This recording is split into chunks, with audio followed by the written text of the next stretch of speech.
So we're actually going to be doing something a little different in today's video. We're actually going to be trying to install iOS 7 onto this iPod Touch 4. This iPod's currently on iOS 4. We're going to compare it, and then maybe in the end we'll install iOS 5 on here, because I do kind of want to install iOS 5 on this thing. And of course I need to get the charger.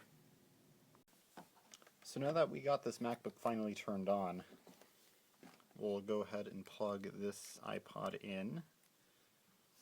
I'll turn it on in recovery mode. Gonna have to wait for this too.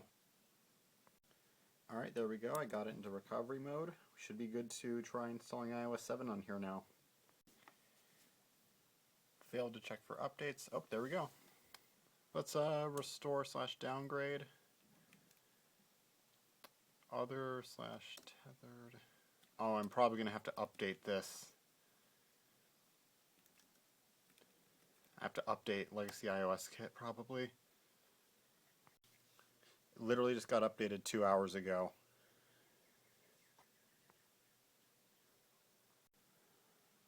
Alright, we'll run that. And we're probably going to have to rerun that.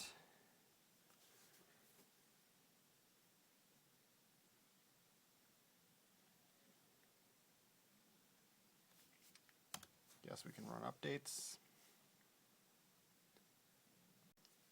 Alright, so after finally doing all that, we should be able to connect to this thing. Oh. Actually, we will restore/downgrade. Oh, would you look at that? 7.1.2. Well, sure, we can download target IPSW.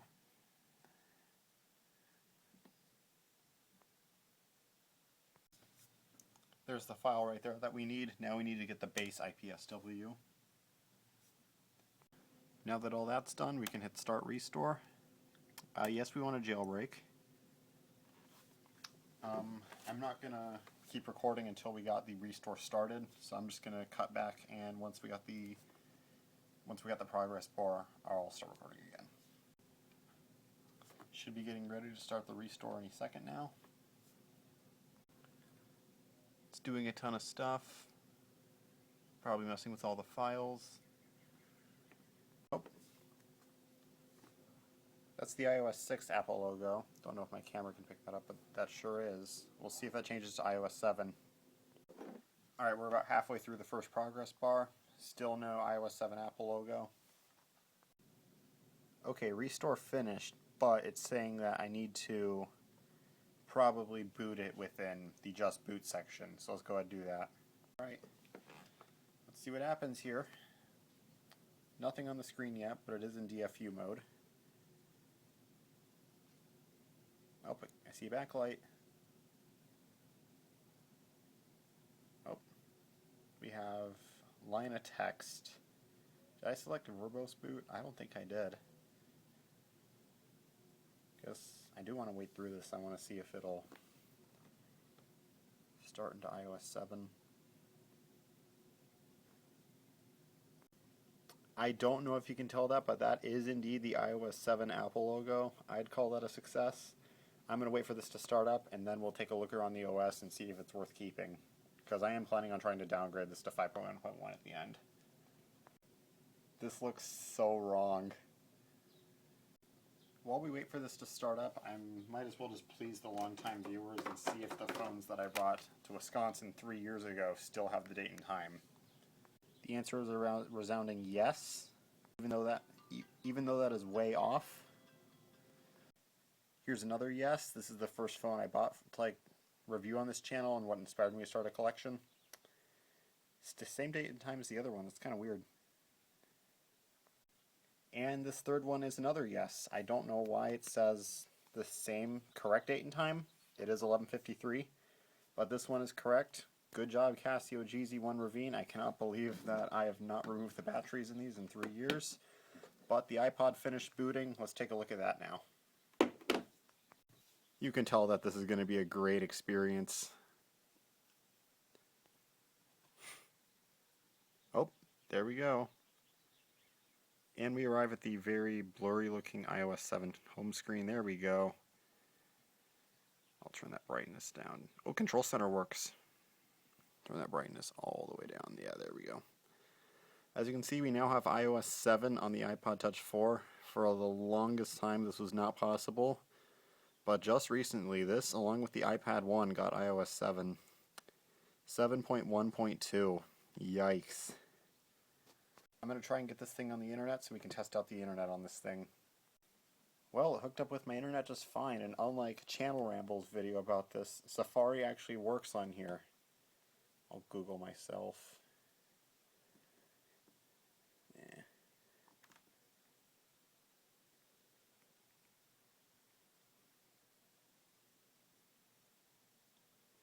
Oh, wait. It's this crap. If you're having trouble accessing Google search, please click here or send feedback. Yay! So, one slight issue. Every repo in Cydia is completely empty. The complete upgrade was fine. Big Boss. Oh, the Big Boss is there. Oh, I just saw something. It's trying to pull down from the top. This is just a mess. Like, there's literally no way to record anything using this. Like, you'd have to sync it all. Voice memos, the record button's grayed out. Internet you can't even use, like, unless you install a newer browser. I'm pretty sure everything else would work, though. Might as well check the App Store, see if there's some kind of a connection. I guess that's a no. So yeah, well, iOS 7 on the Touch 4 is a cool idea. They need to fix the camera and microphone. Once that happens, I'll get another one of these to try daily driving it. And it's not like I need iOS 7. I already have this iPhone 4 that I reviewed a while back. And just this last summer, I got this iPhone 5C on 7.0.2. So I really do not need iOS 7 on this iPod. So for the final segment of this video, we're going to be downgrading this thing to iOS 5.1.1. Can't even calibrate the compass. And I also get reports of the Wi-Fi randomly cutting out, like here it won't find any network. So with that downloaded, let's get to downgrading.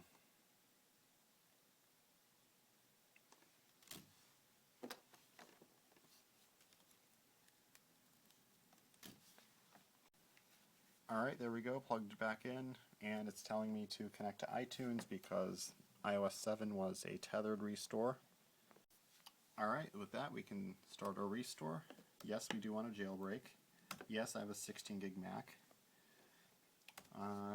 And we'll get this thing into DFU mode and get going. I'm not going to record the whole process of the downgrade, but I'll cut back once we're on iOS 5. I have another iPod Touch 4, but I think it might have taken LSD at some point. Ugh. It is a 32 though, so it might be worth fixing at some point. Let me know in the comments, would you guys be interested in me sending this thing down to Australia for Parts Plus Pods to try fixing it? Because it would be kind of cool to see how good of a job they do, since this thing could also probably use a new battery. It does work, but it dies really quick. We're about halfway done with the restore. I've actually never messed around with iOS 5 before, so this is going to be a new experience for me. And also, can you guess what phone I'm filming this on? I'll give you a hint. It kind of ties in with the content of this video. And like 3 minutes later, let's go. We're on the iOS 5 setup screen. The camera, oh there we go. Let's set it up. Sure, we can enable location services. And I'll go ahead and type my Wi-Fi password in. Had to fire up my hotspot, but there we go, we're on Wi-Fi now. It may take up to 3 minutes to activate your iPod Touch. And what do you know, that was instant. This does not work, so we will just go ahead and skip. Agree. Sure. You can improve iOS. Most advanced iOS ever. Yep, here we are on iOS 5.1.1. Let's explore around a little bit, see what we find. Oh yeah, this is way better than iOS 7. There we are on 5.1.1. Don't care what you do with the serial number, because these can't get iCloud locked. I don't know how they activate it on iOS 7. Does the reason I uninstalled iOS 7 work here? Yes, it does. Later. I really like that iOS 5 design. Like on iOS 6 it's dark theme, but iOS 5 they kept it light. You can definitely tell that this was iOS 5 was the peak for the Touch 4. Really, it's not too different from 7, just a lot quicker, and it has the old design. So on that note, hope you enjoyed this video. I'll see you again in the next one, and goodbye. Person to guess the phone I was recording this on gets pinned.